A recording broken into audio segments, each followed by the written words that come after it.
latest episode of that SEC podcast. I'm your host, Mike Bratton. I go by SEC Mike on Twitter, and I'm joined as always by my cousin Shane, who goes by Big Orange Balls on Twitter. What are you up to, you big Tennessee homer? Hey, buddy, what's going on? Oh, man, I'm doing well. A little bit under the weather, but we have got a ton of SEC football, so I'm going to power through it. How you doing, buddy? Doing good, man. I'm like on a quarantine lockdown right now, so the COVID's is rampant here in East Tennessee, and we're just trying to get through it. My little one, she's got it right now, but I think we're good, brother. We're stocked up on goodies. We're bleaching everything, Lysol and everything. You know, the typical thing. We've done this. Ain't our first rodeo. So, but other than that, man, I've got college football keeping me busy. I got Coach O keeping me busy. The Twitters is fired up. Man, I'm telling you, this has been an eventful week. Not just a weekend. The weekend was great with college football, but it's the content that keeps leaking out after those games, which I'm head over heels for, man. I love it. I can't get enough of it. Yeah, well, I know, we're not going to do this every week, Shane, but I do just want to call attention real quick because we don't have a ton of respect, to be honest with you, with these polls.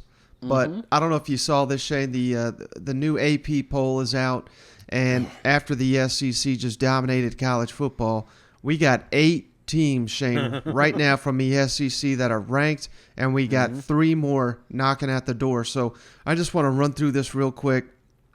Alabama, number 1, no surprise. Right. Georgia, number 2. Well, a little surprise. I mean, we talked about the Georgia thing, but go ahead. Well, again, this is the polls, Shane. The polls are stupid, and they like these people that don't, let's not go down that rabbit hole. Okay. Georgia, right. number 2. Texas A&M, number 6. Yeah, okay. Now, here's the big one. Not even ranked last week, Shane. The Florida Gators, number 12. Ooh. Damn. Massive jump up at the polls. Apparently, Shane, this is the first or the biggest jump Florida has ever made from unranked to ranked, going back to, I believe, 1960. And you got any idea who the quarterback was? Not that I assume you know this, but little trivia here. Do you know who the quarterback was for Florida that season? Steve Spurrier. Oh, yeah, I think you already knew this. So, yeah, that's the answer. Steve Spurrier won the Heisman that year, but again, Florida fans, you're on cloud 9. We're going to talk a lot of Florida, Kentucky here in just a moment. Arkansas moved up, Shane. They're number 16. Kentucky, that you're playing at Florida. Kentucky's number 20, so we got number 12 versus number 20. That's a hell of a ball game. Number 22, Ole Miss. And then this one's for you, brother, 24, Tennessee. Come on now. And then, I said, we got 3 more knocking at the door. Auburn, 34. Mississippi State 35, and South Carolina 39. So, man, the SEC just dominating college football. 11 of the top 14. Hell, and 2-win Vandy should be popping up there before long, Mike. You know what I'm saying? Yep. Yeah, we don't care much about these AP polls. They really don't matter. But when we get to the end of the season, they start to fine-tune them a little bit. But just goes to show they had Utah, number 4? And then where are they at now? They dropped them down? They're still in the poll, so, I mean, they're giving respect. In the coaches poll, I mean, this is why I don't even bring up the coaches poll, Shane. Utah's like 5 spots ahead of Florida. I mean, what the hell are we doing with these polls? You know what I mean? Yeah, get out of here. Yeah, I mean, whatever. All right, thanks, Mike. Appreciate it. We'll see what they come up with next week, Mike. Well, I tell you what, we're not going to be able to see next week, Shane. We're not going to be able to top this viral clip. If you missed it, we had to start with this. Coach O down there, obviously unemployed at the moment. I miss Coach O, Shane, and I think I miss him. Down there at LSU, they might be missing him right now, too. I kid. Brian Kelly, future's bright. But Coach O spoke to the Little Rock Touchdown Club on Tuesday, Shane. This is the best we're going to have all week. I'm just telling you like it is. That was my opportunity. You know, coaches got a shelf. Some coaches got 50 years. Some coaches got 12. Mine was 6. Good. I got to tell you, we had a meeting. Say, Coach, things are not going well. No shit, Ray Charles can see that, brother.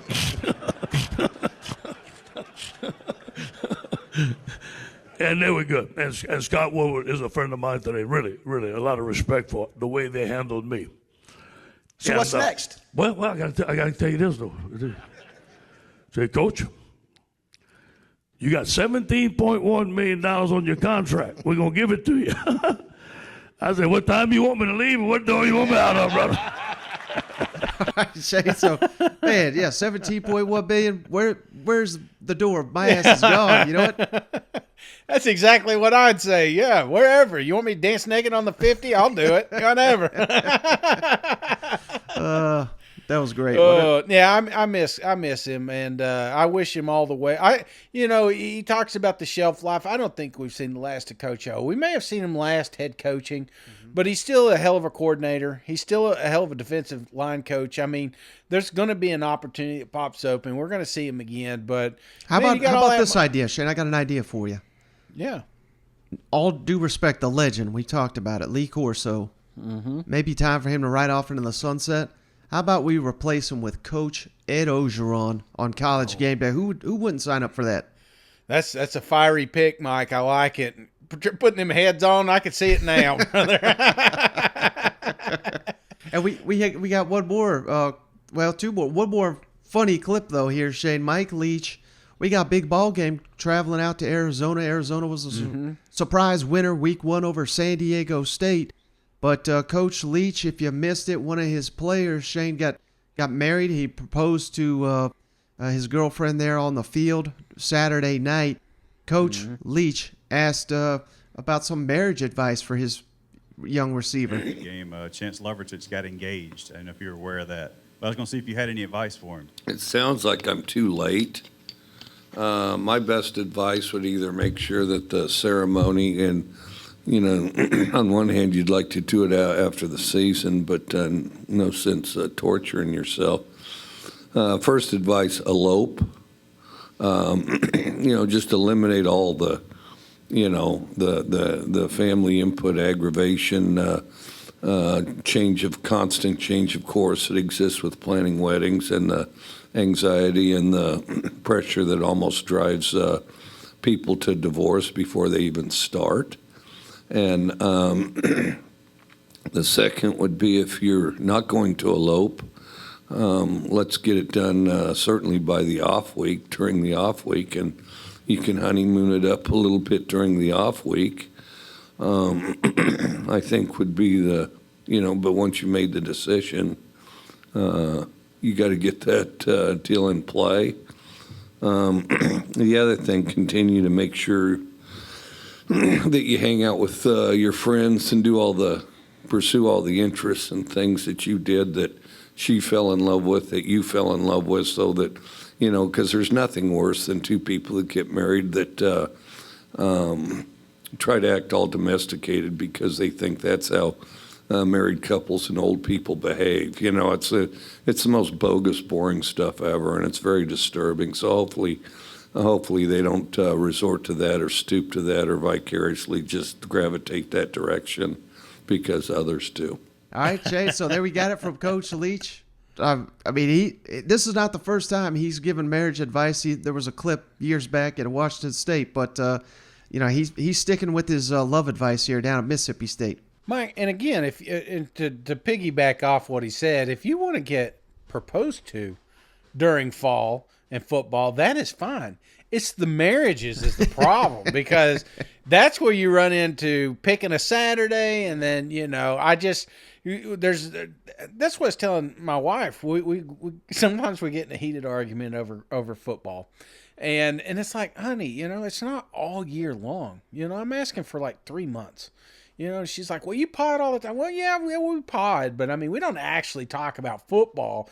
But for 3 months out of the year, So I ended up breaking down and having to get another TV so that she could watch one in her room, She goes, I ain't watching this football. Oh, you going to watch it nonstop? And I said, she's surprised. Like, we've been married for 14 years, and you're still surprised that I watch football so much. But we got a podcast, Yeah, and speaking of Shane of, maybe putting his foot in his mouth a little bit here. I don't want to go that far. Hell, I think I'm public enemy number 1 in College Station right now, Shane. But I had to play these clips because I thought it was so weird that old Jimbo, he was asked about West Virginia and maybe coaching the Mountaineers at some point. Hell, he's under contract for 10 more years, and he's one of the richest paid coaches in college football. I don't know why West Virginia's on his mind, but that's what Jimbo had to say here. I did not edit this together. This is straight from the horse's mouth. At the end of your career, have you ever considered coaching the WVU Mountaineers?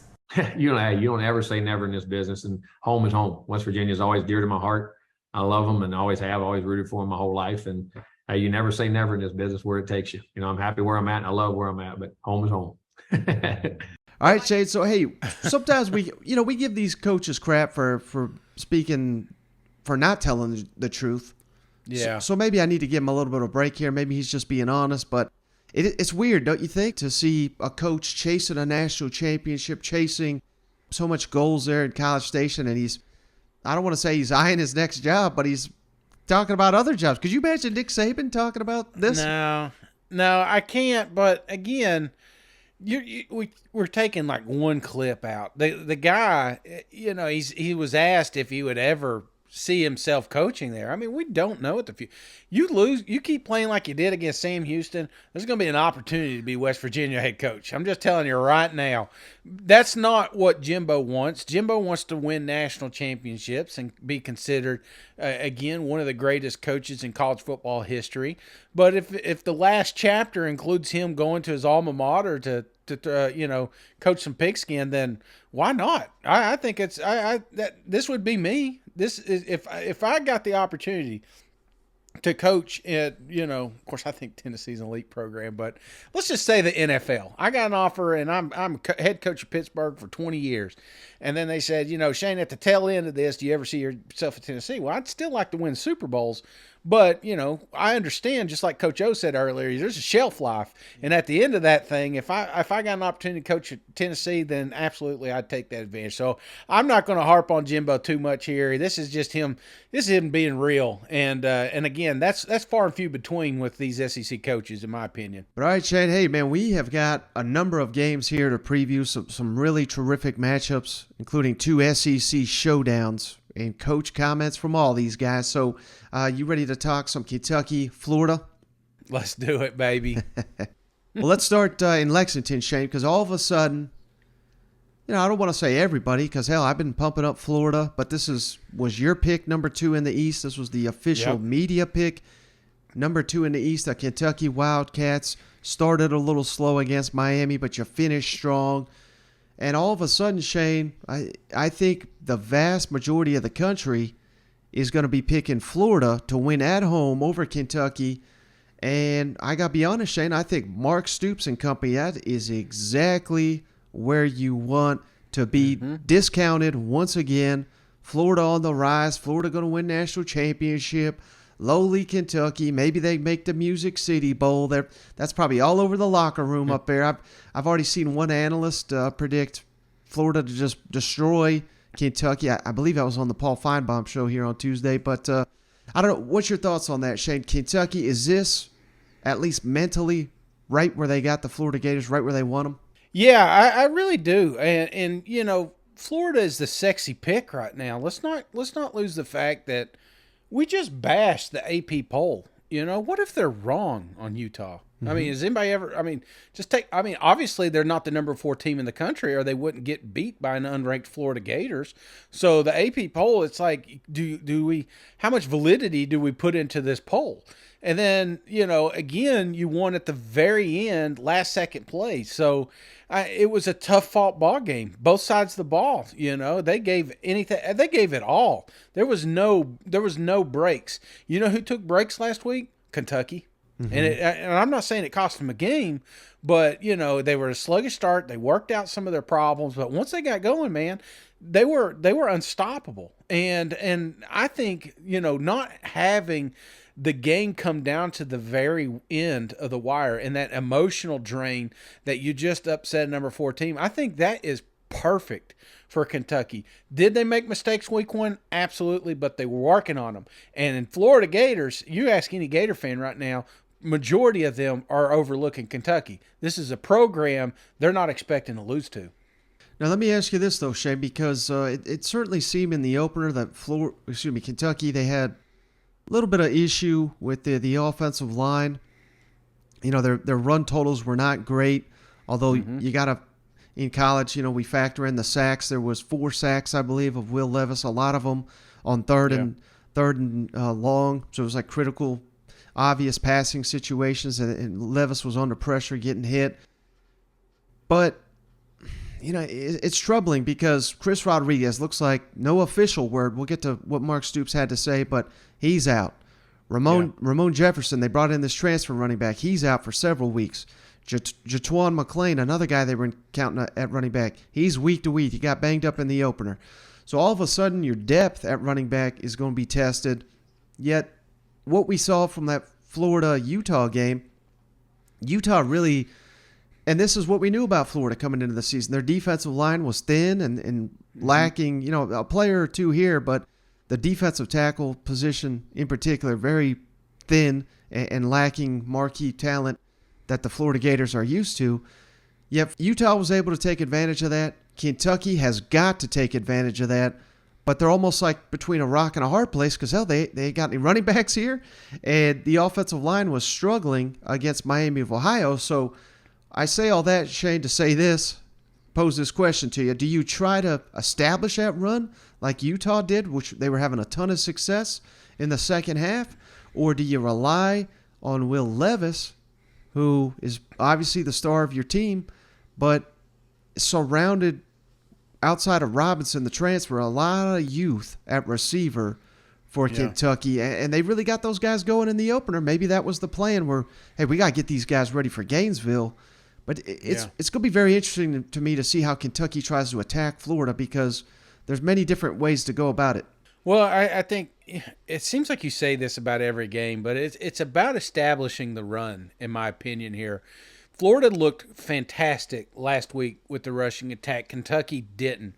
I don't even know who's going to be running the ball during this thing. You know what I'm saying? Yeah. But I think they had like 50 yards rushing last week. They cannot repeat that. They cannot put this just on Will Levis and his arm because the recipe's been out there. More often than not, when it comes down to just Will and everybody else, Kentucky, you know, is either in a fight for their life or they lose the game. And I think establishing that offensive line and controlling that line of scrimmage, and I think that's what it boils down to.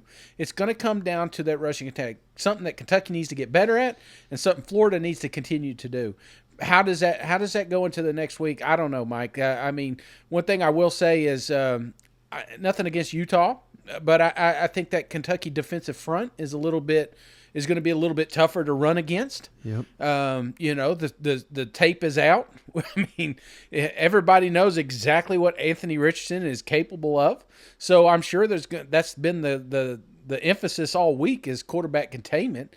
You know, if you take that away, then what does the Florida offense look like when you put it on the arm of Anthony Richardson? So I think you could argue this back and forth either way, but the main thing is whoever wins this game has got to establish that running game early, man, because if they don't and they make it one-dimensional, that team will lose. Any update on Chris and Jordan? I wish I did, guys. I wish I did. I don't know, being a holiday today and, you know, we don't have any – I don't have anything I could report. And again, I've always been transparent with you and tried to be the best I can. Again, I've been advised there's things going on. There's layers to this that I've been advised I really can't comment on it. It's not that I'm trying to hide things from you. But again, the players have, you know, their own rights and things of that nature with this situation. Mark, why is the C-Rod situation taking so long? I mean, everybody seems to be overly patient with that. You have been. It's again, John. I mean, if I could say it, I would. I mean, it's that simple. I'm not trying to hold anything, back. I don't think, with. I just better just stop. I mean, what's more, I can't be any more clear than that. I've been advised not to. I can't say. It's not. anybody that's hurt, injured, things that are out there, I've told you for 10 years. So I think you can understand that it's out of my hands.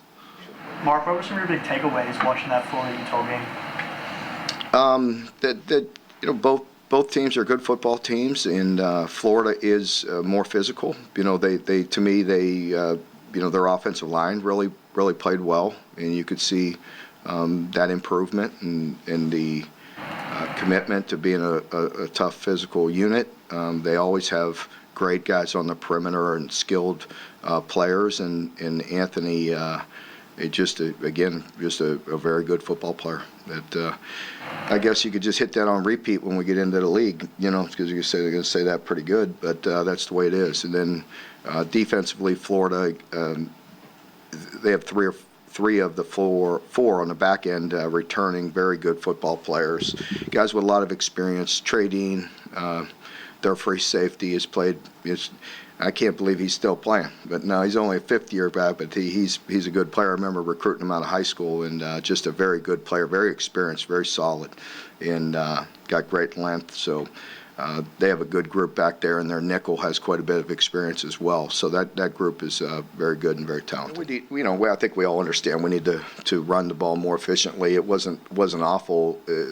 When you add in the sack yardages, it takes off the net. But when you just got the running back runs, we only ran it, I want to say 26 times maybe with the running backs, 25, 26 times for 75 yards. It's not up to our standards by any stretch, but we could get that ironed out. The good news is I don't think any of our running backs had any negative yardage plays, so everything still went downhill, which is important in this offense to be able to get those 3, 4, 5-yard gains and keep them off balance. I think you could tell by, with our run game, it opened up those strikes. It opened up those passes that we really hit consistently all day, and so the more effective we are and more committed we are to the run game, we'll continue to open up opportunities. Yeah, and it's just interesting to me, Shane, that here we got Kentucky and Florida. They're both, we're young in the Billy Napier era, but I know enough to know that the foundation of his offense is smash mouth, running the ball, and we saw that against Utah, obviously. But that's what both these teams want to be. Yet they both got star quarterbacks. That everybody's going to be circling that. Hey, who's going to be the guy that makes the play? And I think, again, I think it plays into Kentucky's hands, Shane. That everybody, us included, hyping up Anthony Richardson and just marveling over his talent. Yet here we got Will Levis, who he probably already's got a chip on his shoulder, but he's coming into this game saying, hey, they're talking, I'm an elite quarterback too, and I'm going to go out here and outduel this guy that everybody's enamored with after week 1. So it's going to be pretty interesting to see these quarterbacks go head-to-head. It is going to be a hell of a matchup, no doubt in my mind, Mike. But that doesn't need to be the attitude, in my opinion, of Will Levis. He doesn't need to win this game. He really doesn't. And I think sometimes you can get in your own way, and try to force things, which he forced a few things last week. But, this isn't Will Levis versus Anthony Richardson. We're going to paint it that way because that's what we do. But it's the Florida Gators against Kentucky Wildcats, and it's going to be a team effort. And I think that's the key. The true MVP of this game will be the one that rallies the entire crew, not just themselves. Now let me ask you this though, Shane, for Florida, coming off maybe the best win of the young season here. Fans are hyped. Anticipation is going to look like another sellout crowd. Everybody on campus is touting them, telling how great they are. How big of a challenge do you think it is for Billy Napier to get this team to turn right around and focus in? I mean, it's an SEC game. Obviously, that helps. You lost to Kentucky last year. It's not often Florida could say a revenge game with the Kentucky Wildcats, but here we are. Do you think focus is at all an issue for this Florida team?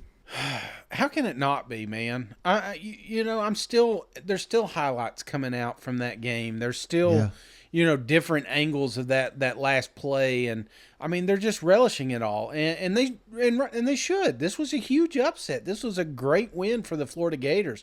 What I really enjoyed about it, is the swamp came alive, man. That's say what you want, that crowd noise was a factor, and the fan. That's all with fandom, and we want them to be pumped up. We want them to rally behind their troops, but these players have got to go in it week at a time. And I know I hate when they say that. It's like they don't want to talk about a team 3 weeks from now, whatever. It's 1 week. We're 0-1 going into this one. So.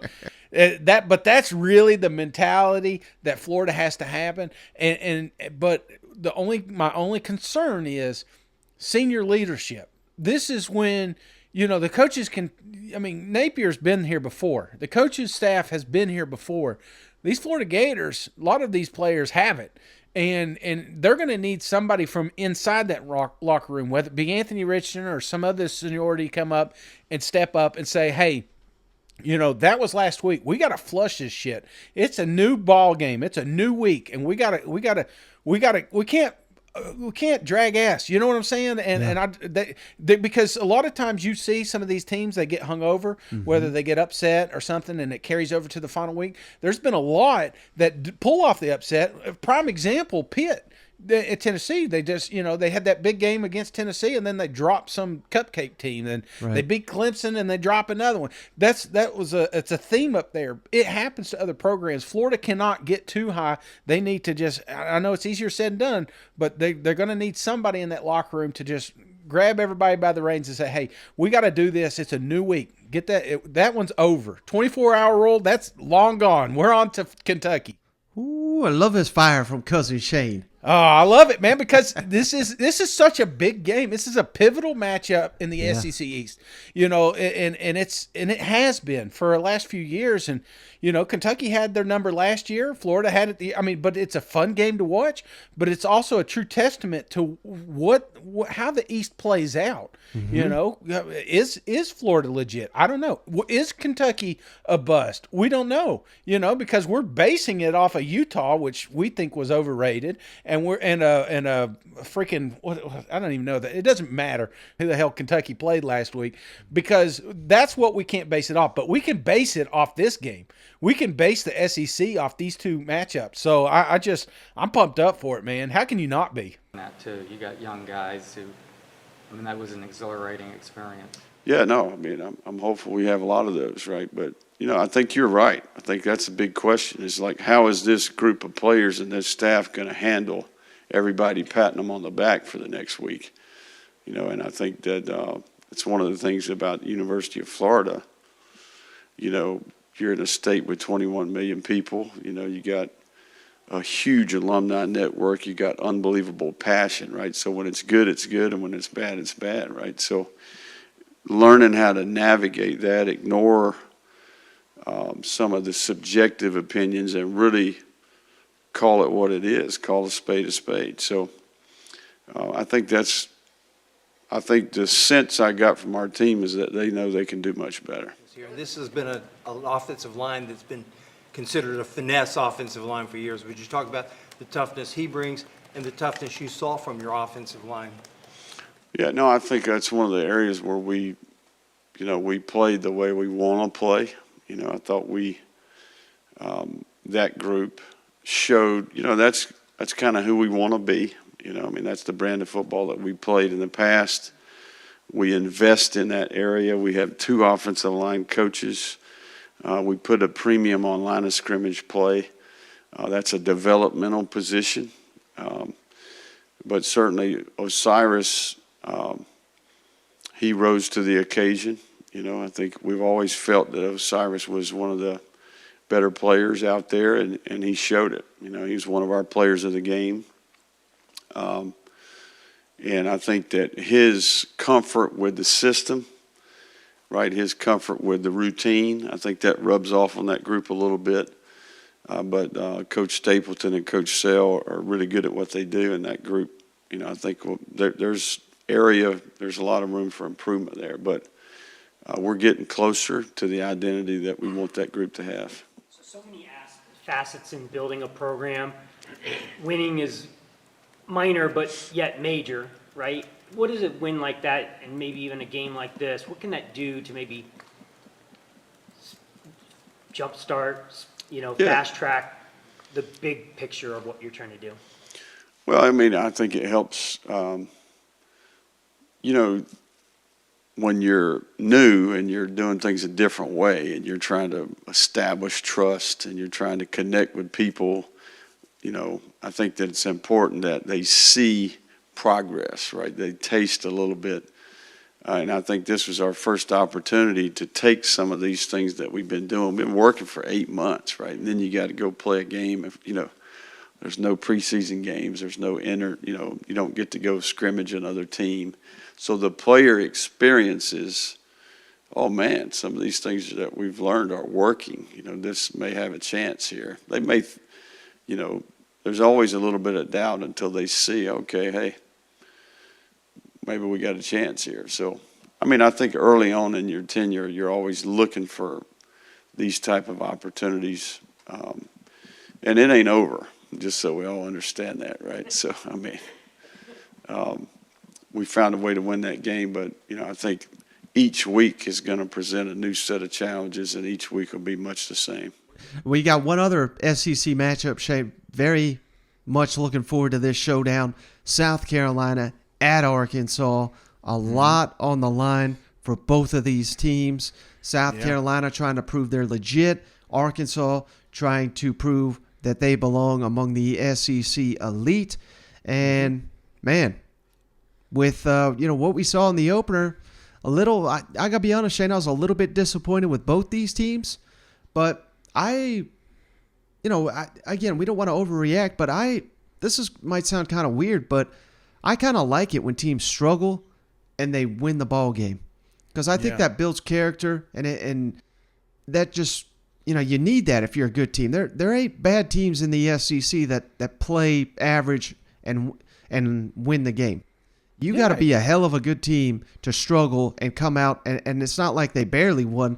South Carolina covered the spread, Arkansas covered the spread. So imagine how good these teams can be if they're firing on all cylinders, and they're probably both going to have to reach that level if they're going to win on Saturday in Razorback Stadium, don't you think? Yeah, this is two programs that had a lot of hype coming into the season, and they kind of stumbled out of the gate. I mean, like you said, they both got the victory, which is important, and that's what matters most. But they didn't get it the way they wanted to, or the way the fans expected it to go down. So obviously there was a lot of mirror looking when they got back in that locker room, because they got to identify where they messed up. But how do they build off that? I think that's the key, man. Not just, like you said, that grittiness and finding a way to win, but I think what's even more important is how quick can they fix problems? There's sometimes you watch a team and they got a situation that kind of lingers through 3 or 4 games, and maybe it costs them 1 or 2. You can't. This is win now. The SEC, you got to win now. And which one of these teams, drinks their medicine and comes out here, in better shape. So I think that's what I'm looking for, is just the bounce back of these two programs. And I know it sounds crazy because they lost, or they didn't lose, but they won. Sorry, cut that part out. And I know that sounds crazy because they didn't lose the game, but again, it didn't start the way they wanted to. Yeah, and I'm a little concerned, Shane, after rewatching all the openers here. Arkansas secondary, they left a lot of guys wide open. The Cincinnati quarterback just couldn't hit them. And now it sounds like Jalen Catalon and Miles Slusher are not going to be able to play. This is, Sam Pittman, we'll get to his comments here in a second, but just, basically doesn't share much of anything on either of those players. So hopefully they're both back, but no indications at this point that they are. I think the real question for South Carolina is whether they can even block for Spencer Rattler to where the Gamecocks can take advantage of a potential issue on the Arkansas defense. But, I was a little bit impressed with South Carolina and their run defense. That was a real issue last season, but not that they completely shut Georgia State down. But this is going to be their toughest challenge yet of the season, trying to slow down these Arkansas Razorbacks. And it looks like Dominique Johnson, the bruising back for Arkansas, to go with Rocket Sanders and A.J. Green. They should all three be available for this matchup. Again, we hate to keep making the same points for every game, but Arkansas, they have their way on the ground here, that's going to pave their way to another victory, don't you think? Yeah, I think so. And I think more importantly on South Carolina's side, Spencer ran for his life many times last week. Yeah. They were unable to get that running game going. These Hogs up front, they got to figure it out, because you better believe Arkansas is going to have them ears pinned. They've been watching this film, and they cannot wait to play South Carolina. And that shouldn't be the case. But this South Carolina offense, and especially this offensive line, this isn't their first rodeo, but they have got to get it together, man, because if they can't establish a run, or if they can't keep Spencer off the ground, then they don't have a shot. Coach, after watching the film of Saturday, is there anybody or anything in particular that stood out that maybe you weren't expecting or anything? I thought Landon Jackson and Terry Hampton and Dominic Jordan, I thought they all played well. Jordan Dominic, excuse me. I get that mixed up all the time. I'm sorry. I didn't get it mixed up. I knew who he was when he had that sack, picked that fumble up. Thought they all played well. We've got something there. We've got a little bit more depth. Was pleased with our wide receivers. I don't think we talked about them much in there, all of them. There was some, our O-line's got to play better. We've got to be more consistent.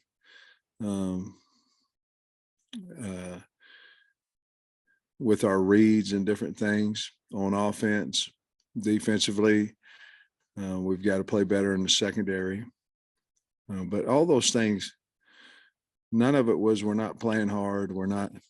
Our eyes are in the wrong spot. We just didn't cover them sometimes, and we didn't block them sometimes, and we've got to get better. But if you look back last year, I think after the first game and to the second game, we improved quite a bit. And that's old coach's cliche, but that's pretty accurate.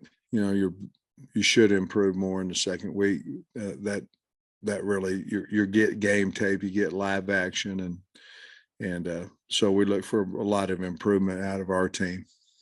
Do you have any update on the Catalan, Slusher, and Isaiah Nichols? Well, we're not ready really to figure out exactly Catalan's situation. We haven't, let's say that, I guess. Slusher's in the same boat there, and I think Nichols will be fine. The cornerbacks stand now that you've seen them through one game, and did you get any clarity there?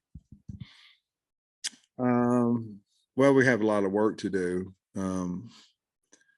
I think probably Nudie and Clark, Chavis would be another one that, there's still guys that need to get on the field somehow, but they got to practice better to do that. But I think those three are probably ahead of the rest of them at this point, but we'll see how practice goes. Sam, what's your take on Rattler? Obviously a really heralded guy at OU, lost the job, but now he's starting again. I like him. He plays like a guy that's played before, experienced, got a lot of poise, got a lot of, you just can feel his confidence through the film. I got a chance to watch the game a little bit live as well. Anytime you have a quarterback, sort of like KJ with us, he's either going to have through the whole team confidence about him, or the whole team reacts to me a lot about what your quarterback does. And you can kind of see that a little bit with South Carolina. They believe in him, and he runs the show well. And, for a guy that just, it was his first game, I thought he played really well. Hey, you mentioned the Georgia game last year and the energy in the stadium. Before you went down there, Nakobe Dean was talking about the 2019 South Carolina game, which was a early start and you guys had lost, and he thought something to the effect that the lack of energy had probably cost him. Do you perceive that that can sometimes be an issue for those early games, that it's hard for the players to get up for them? Oh, I think it's more of an excuse. You get beat and you go, oh, well, it's 11 o'clock and the crowd was, you're supposed to be ready to play whether there's anybody in there. The crowd helps you. And that's why I want, Look, I don't have to ask the Razorbacks to come out there. They've already sold 70-something thousand tickets. They'll be out there. And they enjoy coming, so they'll be loud. And they helped us last week. But I think as a coach, you worry about everything. You can worry just because I'm not worrying, and I mean, you can. It's weird. But 11 o'clock game, we practiced 6 times, started at 10:15. That's not going to be the reason why we win or lose. But I'll say this: Georgia's crowd this year was deafening when we went out there, and it was a problem for us. Just like hopefully our crowd's going to be Saturday for South Carolina. Now on the other side, Shane, I know you're gonna love this comment. So I got 2 little sections here for Shane Beamer, but last time Beamer was in Razorback Stadium, I believe he was saying here that he was on the Tennessee assistant staff. I think this was his first ever college job. He worked under Fulmer, if I'm not mistaken, and they had to play one Darren McFadden, who I know you're a big fan of. Of course, he's a legend there in Fayetteville. So let's kick it over to Shane Beamer. You'll love these ones. Correct me if I'm wrong. Were you on the staff when y'all went to Arkansas and Darren McFadden went for like 340 yards? Sorry, I know that's not the most fun memory, but yeah, thanks. No, it was. I think that was my first year, 2007. 2007, yeah. McFadden, Peyton Hillis, and that was Felix Jones. Yeah, I think they each ran for like 500 yards apiece. My favorite memory of that game is I'm coaching defense, and I was coaching defense and special teams. And I'm a young coach. It's my first year on the staff. I mean, I'm coaching defense, but I'm taking a back seat to the older coaches on that defensive staff. And I'll never forget, this was after they've gone up and down the field on us, and I don't want to name names, but the defensive coordinator's on the field, and he's talking to one of the coaches in the press box. This is like second quarter. Or no, actually, I think it's early first quarter, and we can't stop them. It's obvious. And the defensive coordinator is talking to one of the coaches in the box, and the coach in the box is like, hang on a second, just don't say anything. I'm up here drawing. And the coordinator's like, you're up here drawing? He's like, yeah, I'm putting together a plan here that we can do some stuff to try and stop them. And I'm like, oh, crap. Like, if we're up here drawing stuff up on paper right now in the middle of the first quarter, we're in for a long night. And we were. That was a long night in Fayetteville, and hopefully we play a lot better defensively than what we did that night. All right, Shane. So, hey, that's just the kind of the way it is, man. When you're facing a legend like Darren McFadden, I don't care. You think you got a plan until you see him on the field, and you realize real damn quick, we got no plan for this monster. No, that's right. If you're drawing in the dirt, man, you're in trouble, brother. But that's maybe what South Carolina's going to be facing this week with KJ Jefferson and the trio of running backs again, and these receivers. My goodness, Shane, again. Yeah. Arkansas, I said this on Twitter, and I believe it. I don't know if I said it on the show or not, but I think they played a C-type ball game last week. Right. And they had over 200 rushing, 200 passing like I predicted they would, because they just got so many weapons, and KJ Jefferson's so damn good that if they are firing on all cylinders, I don't know if anybody could slow them down. No, and that's why you keep it away from them. I think that's the game plan, and that's what worries me about South Carolina is if they can't run the ball, they can't keep the chains moving, then all of a sudden you're giving KJ more opportunities to torch your secondary, and that's exactly what South Carolina doesn't want. So, again, that's got to be the emphasis, is just keep it away from them. Keep it away from the Razorbacks. Slow this game down a little bit. Don't let them get that fast tempo going, and then maybe you can hang on there. But I'm telling you, this is a tough get. And, I will say Arkansas's banged up. So there is a little bit to that, maybe an opportunity that Spencer can take advantage of. So we'll see soon enough. Yeah, and good news for South Carolina, Shay. Christian Beal-Smith, the running back, he's expected to go for the first time. He was Wake Forest leading rusher the last 2 years. Mm-hmm. Pair him with Marshawn Lloyd. You got a hell of a 1-2 back here at running back. Again, blocking could be an issue, but Spencer Rattler, I think, maybe it was too much to expect him to come out and firing on all cylinders, but if they can get him going with this receiving core, I really do think that he can take advantage of this secondary if he has time to throw the ball. And as Sam Pittman said, there's may not be a better quarterback in the country that can throw on the run like Spencer Rattler. So he may be running for his life, but he's still a hell of an accurate quarterback on the run. Yeah. So you got to be careful of that. And even though the team is struggling here, Shane Beamer and company still pretty fired up about their team heading into Fayetteville. Hey, Shane, we've been hearing for years now that the most improvement is between game 1 and game 2. Over the course of your career, is that really true? and also, when you look at first game mistakes, are they mainly mental or physical? As far as the week 1 to week 2, I'd say I don't know if it's always accurate because we've won some week 1s and lost some week 2s, but I do think it is the improvement that you're able to make because you finally play a game. You really know what you need to correct, and maybe we thought this was going to be something we were good at or whatnot, and maybe it's not quite what we thought, or thought this guy would maybe handle this better and he didn't. So you have a better idea about yourself. So I think you're better prepared going into week 2 than you are week 1. You have a better understanding of how we do things. You try and prepare the guys for what the hotel's like and what the game day routine is like, but you don't actually do it for real until game day. So now this week will be not the first time we've done it.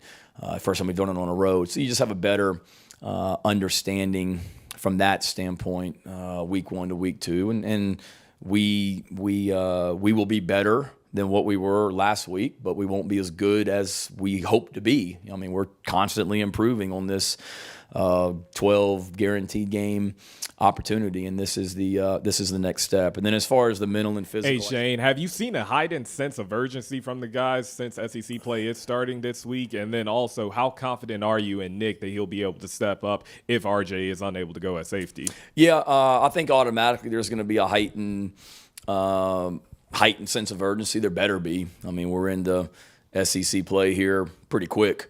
And going on the road against a nationally ranked opponent to open up SEC play, you better have that urgency for sure. So our guys know, and again, each and every week we talk about us, and it's about us, and try not to prepare differently for Arkansas than what we did Georgia State. And they're all, other coaches use it, but it's true, just nameless, faceless opponents, and let's worry about us. But when you're going on the road in the SEC, it's different. Let's be real, and our guys know that, and the energy and spirit at practice this morning certainly reflected that. And then in regards to Nick, I have confidence. Torian and Clayton will do a great job, getting him ready. I mean, he stepped in the other night, and I want to say I was talking to Luke Day this morning about it. I want to say Nick played more snaps when you take his defensive snaps and special teams than any player on the team the other night. I mean, he was out there a bunch, and he did well. Now, just because it happened last week doesn't mean it's going to happen this week, and we've got to do a great job of getting him ready to go again. And maybe even more of a prominent role. Arkansas has tape on him now. Georgia State really didn't know much about him. So Nick will be fine, all those guys. And it's not just Nick. There's a lot of guys that will be playing their first road game this week. There's a lot of guys that haven't been in a stadium, like this, that have been in college football for a while. Juice Wells, I think Juice Wells played in a stadium like he's going to play in Saturday when he was at James Madison. So we got to do a great job of, worrying about what we can control, preparing ourselves, and at the end of the day, realize it's about us. Had a couple of guys, defending that O-line on social media the last couple of days. We had a couple of guys come in here today say today was the best practice that they've had all season so far. Where is the atmosphere and the morale of the locker room right now coming into week 2? As high as it's been, sky high. I mean, were there parts Saturday night that didn't look great? Sure. I think there's a lot of teams across the country that can say that. But at the end of the day, we didn't play well. We didn't play well overall in a lot of areas, in my opinion, and we still beat a team that's going to compete for the championship in their conference by 3 touchdowns. And the game was in control the entire fourth quarter. So a lot to correct on. Nobody's walking around patting ourselves on the back about Saturday night, but we know what the issues are. We know the group of guys that we have in that locker room, and there's no issues with anything besides getting ready to play or getting ready to go play Arkansas and be the very best we can be. So now our guys are excited, and I don't worry about them. Whatever the noise is out there, it is what it is. But that's just part of, you're either every Saturday you're judged on 12 Saturdays, and we certainly need to be better this Saturday than what we were last. Oh yeah, I'd like to see them get McDowell a little bit more involved. That little joystick running around, they did a little bit of that in the passing game. So I'd like to see a little, because you're going to have to be creative. Especially if you can't run the ball, you got to make some of these passes, these short passes, become basically long runs. So that's creativity, and that's on the OC. So we'll see how that plays out this week. All right, next matchup, not an SEC matchup, Shane, but this should be one hell of a game. If you missed it, go back and check it out. Steven Lassen on the last show said this should be the most competitive ball game of the week in the SEC, Shane. And of course, I'm talking about your Volunteers going on the road to face Pitt in what is now a ranked showdown here. So I love to see that. Tennessee, of course, lost the game last season in Neyland Stadium, but they started Joe Milton in the game, and Hendon Hooker took over and rallied them. It was a little too late. Different story this year at the quarterback position. Pitt lost a ton, of course, star receiver, star quarterback, offensive coordinator. So this is a new look Pitt, very experienced, and this is a solid defensive team, Shane. Josh Heupel and Pat Narduzzi have faced off 3 times before. Narduzzi holds a 2-1 advantage, but it's great to have an offensive-minded guy and a defensive-minded guy. The strength of each team is exactly that. Tennessee's offense, Pitt's defense. This is going to be one hell of a matchup. Yeah, it really will be, and of course, I don't really think it will be, but I'm a little bit of a homer when it comes to Tennessee football, and it's not so much that I just think Tennessee is that much better. I just think here you got a Tennessee team that I think is better than last year, and a Pitt team that is worse than they were last year.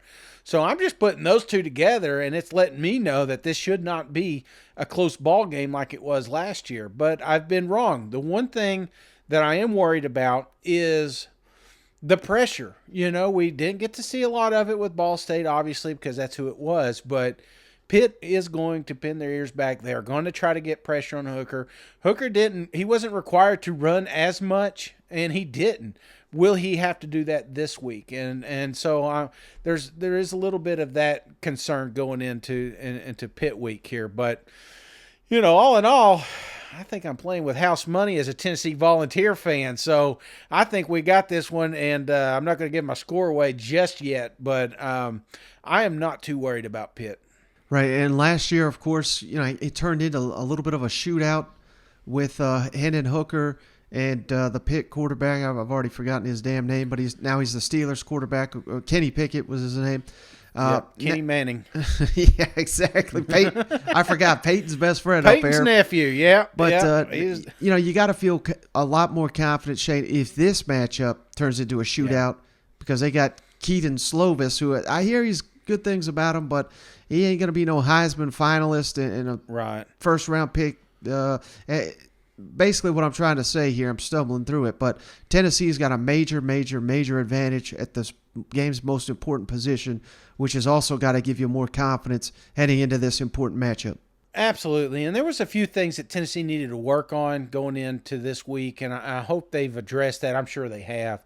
But, I will say this, too. There's got to be something said that, Pitt was in a fight last week with West Virginia. Yeah. Barely came out alive there. There was no hiding anything in the playbook. They threw it all at West Virginia.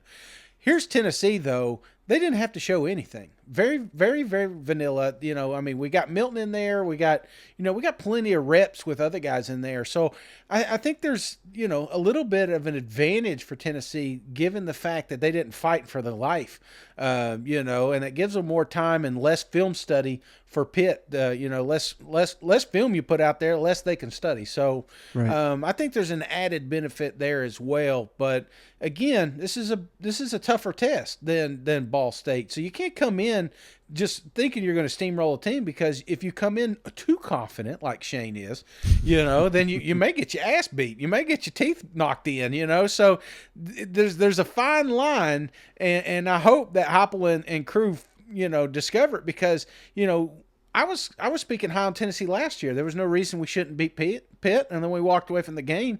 I was thinking, man, we shouldn't have lost to that team. So we can't come in with that approach. We really got to come in here focused and dialed in, because a few bad mistakes or a few 3 and outs, and next thing you know, you're down a couple of scores. So any concern though, Shane? Like you said in the Ball State game, no sacks in that ball game. Maybe they were playing it a little vanilla, like you said, but as I understand it, Pitt's returning their entire offensive line, so you got to imagine there's a strength of this team. Any level of concern there? Wait, Pitt's offensive line versus Tennessee defensive line that didn't get a sack against Ball State? Yeah, I am. I'm a little. I mean, obviously, you need to be a little bit worried about that pressure, but a team that allows Tennessee to run their offense, I'm not so worried about the running game. Yeah. I know that's crazy, but that's going to be their goal, is to slow Tennessee down. They do that by running, extending drives, just keep the chains moving, fake injuries, expect that with Pitt. That's just a few things that they're going to do to try to slow down and knock Tennessee off their cadence. But I'm not super worried about it, because, again, we didn't show a lot defensively either. I'm sure there was a lot of blitz that weren't dialed up. I'm sure there was, they were trying to just work out their rotation, it felt like at times. So, again, I'm not super worried about that. I think, we're going to get a little bit more aggressive defense and play calling this coming up week, just given the fact that they were so vanilla in their defense and offense last week. We say the SEC's a line of scrimmage league. When you look at Pitt, their front seven defensively, their offensive line, how do they compare at the line of scrimmage from what you usually face in the SEC? Yeah, this is a veteran group that plays extremely hard. They're physically mature. They play with great technique. The structure of their defense, I don't care what personnel grouping or what formation you're playing in, they're going to load it up and play with extra bodies in there. So they make it difficult to run the football. You guys know for us, offensively, it starts with our ability to run the football. So that'll be a pivotal part of the football game. Josh, I know it was just one game, but when you watch that Pitt defense, kind of what do they do well? What jumps off the tape whenever you're evaluating? Yeah, they gave up a couple of big runs, just misfit a couple things, but overall they make it extremely difficult. Their front four are strong, physical, athletic.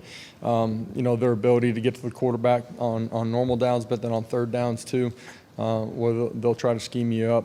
They're veteran on the outside. We've seen these guys, a couple of the last times that we've played them, and it'll be a big test for us offensively. Last year's ball game, we can take away things. One, personnel.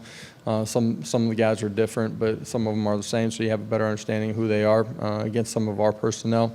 The other thing is just understanding, the type of game that's going to be played, meaning that they're smart, tough, and competitive, and the little things are going to add up to the big things that show up on the scoreboard. And we got to do a great job of taking care of the football. We got to find a way to create turnovers. Special teams will be a huge part of the football game. Field position is as well, and maximizing our opportunities. Coach Hendon tied for what I believe is the second most consecutive games with a passing touchdown in program history. I believe he's at 13 now. Can you just talk a little bit about what makes him such an aerial threat, and what makes him such an experienced quarterback out there? He's able to find his receivers. Yeah, he would tell you, and I would tell you too, that happens because of the guys out on the perimeter finding a way to get open, because of the guys up front doing a great job in protection. He's someone that has continued to grow just in our understanding of what we're doing, and so his ability to be in the right place so that he's finding the one-on-one and man-to-man or in zone coverage, he's finding the right area to attack, gives him the ability to get it in the playmaker's hands. He's smart, he's competitive, he's consistent in his work habits. I expect that to continue to grow as he's here this year. Yeah, and I'll have my eye on the secondary, Shane. That was a major concern coming into the season. Kamal Haddon, I thought he looked great at corner. To Marion McDonald, he was the one that made the interception right off the bat. But this is a different challenge, obviously, with Pitt. So how will that group look, particularly if the defensive line does not generate pressure? Because I don't care who you got back here. they're not going to look too good if the quarterback has got all day to throw the ball. So that is something I'll definitely have my eye on. But to your point, Shade, Pitt may be worse, Tennessee better, and it's wild. This game's at Pitt. They won last year. They're ACC champs, yet they're the underdog in the ball game. So that goes right to your point, and that's something old Pat Narduzzi, Shade, he was all fired up about this week, saying that we play in the Pee Wee leagues. Like to block out the outside noise, but you guys are an underdog at home against a team you beat last year, coming off the year in which you won your conference championship. Does that, you might block out the noise, but is that a chip that you guys might play? I mean, you know what? To me, you like to be the underdog every week. I don't even know what the point spread was last week. We were probably the underdog last week at home.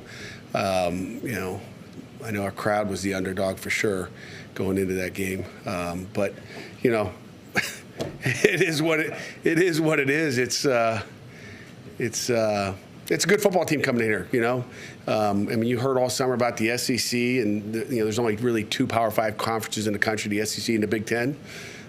So we're in the Pee Wee League, and we're going to line up and see if we can play. I just wanted to play that quick clip, Shay, but yeah, it's hilarious. I mean, he's got a point. I'm sure that's posted all over the locker room, but hey, it is what it is. I mean, that's kind of the reality of the situation. You know what? Get that Rodney Dangerfield. You get no respect, No, you ain't getting no. Eat shit, Pitt. That's what I say, But, brother, I'm ready for this ball game. This Johnny Majors Classic. Yeah. One of the greatest coaches of all time. You got to remember this is what it's going to be talked about. Unfortunately passed away. So this has a deep meaning in the game, but these are 2 programs we played last year. So there's a lot of kids on both rosters that are familiar with who they're going against this week. So that adds a little bit to it. So I'm just pumped up. I'm ready for this game. I'm ready to see how good is Tennessee. I don't know, that sounds crazy, but it's tough to compare Ball State with anybody right now. You walk away from Pitt with a 20, 30-point victory, then people around the country are going to take notice of what's going on there in Knoxville. All right, one final matchup to preview here, Shane. Alabama going on the road to Texas. And for the life of me, I cannot believe so many people are thinking this is going to be a ball game or at least an interesting game. I mean, I think Alabama's going to run them off a damn field. But, a lot of good storylines in this game. Of course, Bijan Robinson, one of the best running backs outside the SEC, playing there in Austin. Steve Sarkisian, Nick Saban, their time together. They know each other's systems. A lot of major storylines. Alabama's first road trip of the season. This is going to be an opportunity. I said it, I don't know if you caught it on the last one, Shane, but when I had my power rankings and I've got Georgia 1, Alabama 2, this will be an opportunity for Alabama to steal that right back. I mean, I think we could just be flip-flopping those week in, week out, depending on who their opponent is. But this is an opportunity for Alabama to show the rest of the country that, hey, they're chasing that title. You know what? Yeah. No, dude, I'm with you here. This is a statement game, man. Don't get me wrong. Nothing against Steve Sarkisian, but something that you guys mentioned in yesterday's pod was, he's just worried about the Big 12 championship. He ain't worried about it. He's already downplaying this loss that they're about to take because it's coming, brother. It's like Kirby said to Dan up there in Oregon. It's just the fact of the matter is we got better players, and that's what Alabama has is better players, and it's going to be on full display during this game. Matthew McConaughey may not even show up. He may fake a COVID or something like that. Zoom call. You know what I'm saying? So that's what I expect from Texas to Alabama. This is not a ball game. There's a lot of cool stories. I like the theme that like you said, they got one of the best running backs. Mm-hmm. We're going to see how good he is. I like the fact that this is a program that's going to be in the SEC and a part of our culture.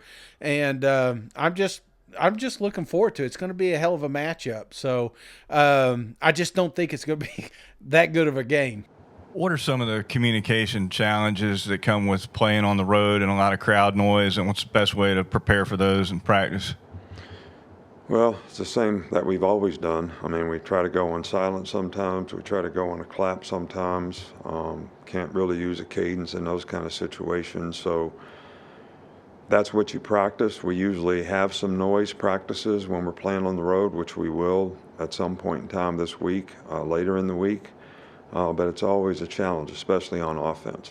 So, for defensive players, maybe not as much, but sometimes for defensive players it's tougher at home because the crowd's yelling when the other team has the ball. So, but this is a very challenging thing that we've always had to work on hard in the past, and we'll continue to do it this week.